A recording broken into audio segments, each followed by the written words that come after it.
Welcome to Idaho. It is still pretty nipply out. We've got plenty of snow left, and yesterday saw a real beautiful herd of elk, all really struggling, with this long winter we've had. We had a record cold for October, I think for the past decade, and we've had probably 15 feet of snow or something like that over the winter so far. All I know is there's not much room on the side of my driveways, and my front yard is half full of snow from my neighbor's driveway. So yeah, we're getting by, and just doesn't allow to get out to shoot a whole lot. So I apologize for that. And on top of everything, I've had pneumonia, so I've been a bear in hibernation and not had much of a voice until actually today. So I promised you guys though that I'd update you on the Glock 48 as soon as I did the trigger mods and stuff like that with it. And I went ahead, I put the Grandmaster kit in it from Taran Tactical. I put a Johnny Glock reduced reset polymer shoe. It's a $22 shoe.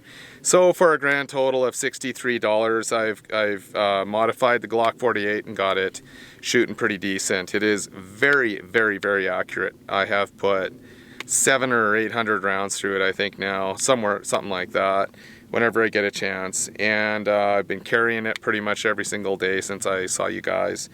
The Grandmaster kit, like I say, is about 42 bucks. I pulled the Glock apart, took everything out, top and bottom.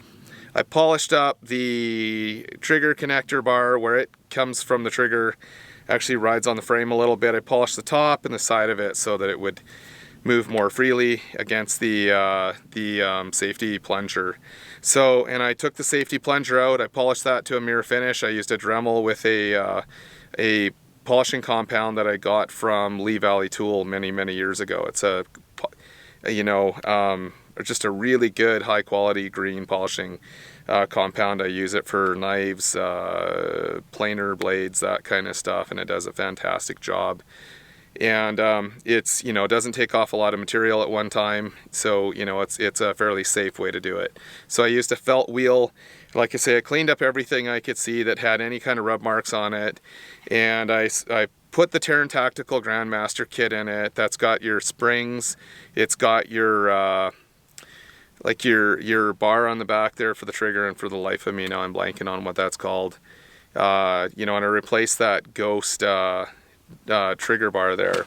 So now what I have is I have about a 3/16 reset on the trigger, and I'm sitting about 3 3/4 to 4 pounds. It sort of goes back and forth there a little bit, but it is significantly nicer. I'm going to show you guys this. So I'm in a safe direction. I've already checked this thing, safe. We'll do it again just to show you guys. Nobody around and it's empty. And same in the other direction. I'm actually going to point it the other direction here so you guys can see this. So is my take up, and that is, and I'll just show you my reset here. Here's my reset.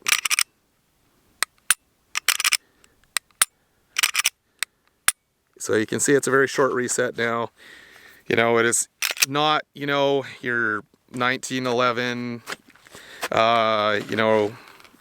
master competition, fancy dancy gun. It's a $500 Glock with a $40 modification in it, and it shoots very, very accurately. It's not a competition gun though.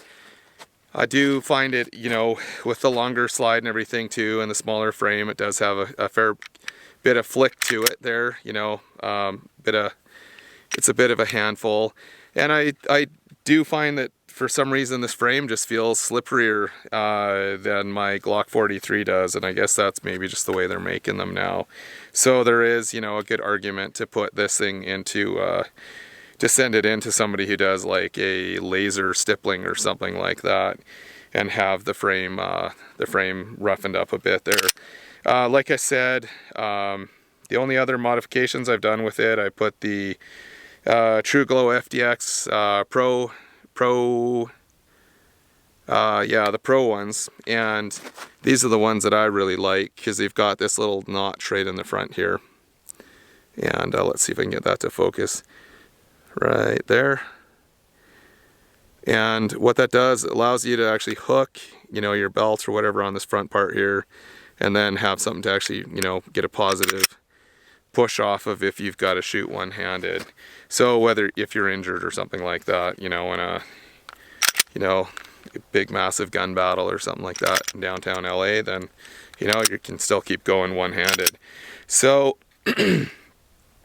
it is a nice little gun though. It's a very good carry gun, you know, despite the size of it, you know, it does conceal quite well because it is so narrow. And you know, with the longer sight radius, you know, it's been a good little gun. It's accurate. I've shot this thing out to about 100 yards and hit, you know, half of the, like the top half of a 66% IPSC target. So I mean, that's pretty good. Not bad for a little pistol, right? The spring's wearing in now, you know, so it's a little less snappy than it was. It was really tight when I first got it, and it's starting to feel better and better as it's breaking in. That spring's relaxing a bit. So I expect, you know, after a couple thousand rounds, it's going to be just about perfect, and I won't have to do anything else to it. Probably for years.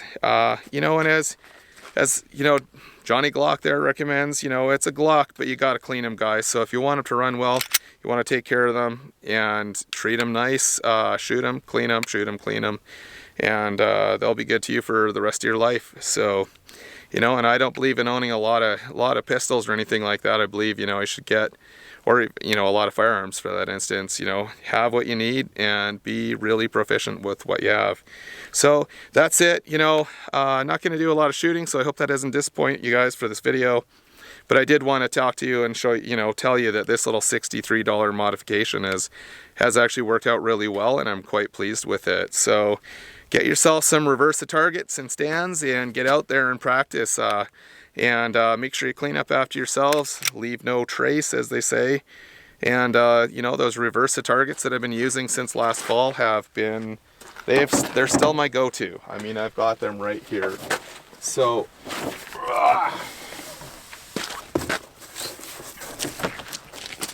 and I, you know, want to say a big thank you to Reverse Target for supplying us with these. I mean, these are great target systems for getting out. You've got multiple targets that you can use for practicing, you know, or zeroing in, and then you can practice, you know, on your animal.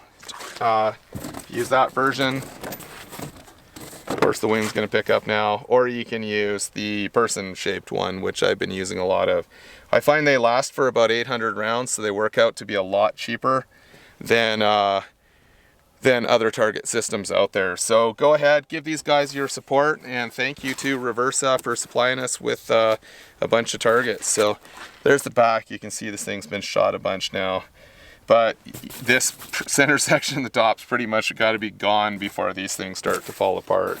And the frames they're phenomenal. They're so freaking tough. We've tagged them a couple of times now, and all it's done is put a little dent in one side, and it bent one of the loops, which I'm just going to take a cutting torch, warm up, and then bend back into place. It didn't even break it, and that was shooting from about 10 yards with the 9mm. So yeah, really good deal, about 25 bucks for the set. So give them lots of support, and while you're at it, don't forget to hit that like button and hit subscribe and ding that little bell so Liberal has to walk off the plank. All right, see you guys.